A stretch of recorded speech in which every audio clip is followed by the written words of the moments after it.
Hi, my name is Carson Pennings. I'm a former member of the Shippensburg University track and field team. Brooke Emery was my teammate at Ship, but also one of my best friends. If you were lucky enough to know Brooke, you know she was sassy, charismatic, and full of light. Her smile lit up every room that she walked in.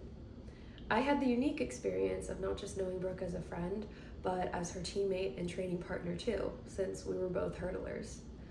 When it came to track, Brooke was the kind of person you wanted to be on your team. She was always pushing me to be better and offering words of encouragement, and she was there for me after a bad practice and one of the first people to always comfort me after an injury. Brooke had a relentless nature about her, always wanting to do an extra rep before ending a hurdle practice or being determined to run a personal best at every meet. She wanted to win, and she didn't care what she had to do to get there. To show you what I mean, I want to share one of my absolute favorite memories of Brooke. In the spring of 2021, leading up to our championship meet, Brooke started to have some really intense pain in her hip that affected her hurdling. For context, this championship meet was more than just a championship. It was the first championship in over a year, since many sports seasons had been canceled in 2020 due to the COVID-19 pandemic. Basically, there was a lot riding on this meet and a lot of anticipation building up for it. Anyways, Brooke's pain got to the point where she could barely walk, let alone do a warm-up routine. Definitely less than ideal for the days leading up for the biggest meet of the season.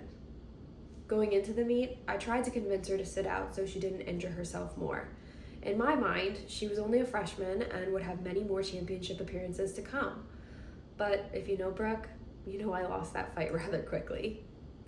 We finally got to the meet, and right before she and I went to the start line to run the prelim race, which we needed to run in order to qualify for the finals, she limped over to me and she told me her plan. She was going to let her adrenaline rush carry her through the race, but then I would need to help her hobble off the track immediately after. So I did.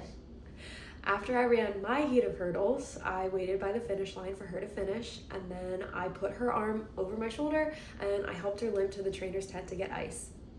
After running a full hurdle race with an injured hip, as you can imagine, she was crying from the pain and could barely walk unassisted. So once again, the mother hen in me tried to convince her to sit out of the finals that she had just qualified for. I tried to convince her that one finals race wasn't worth the risk of permanently injuring herself. But again, I lost that fight rather quickly. She told me that she just had to finish the race in order to score points for the team. Even when she was in immense pain, she still put the team ahead of herself. She would have rather risked a worse injury than give up a shot at scoring points for the Shippensburg team.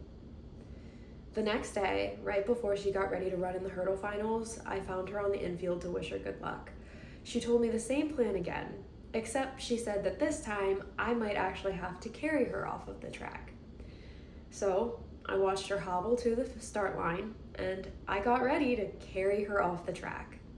Watching her run that race is probably the loudest I've ever screamed in my entire life. The second she crossed the finish line, I ran straight to her, where she basically fell into my arms in tears. I remember holding her up and telling her over and over again just how proud of her I was. Brooke ended up finishing 5th, which was a big contribution to us winning the team title at the end of the meet. It was the Shippensburg women's first conference championship victory since the outdoor season of 2018.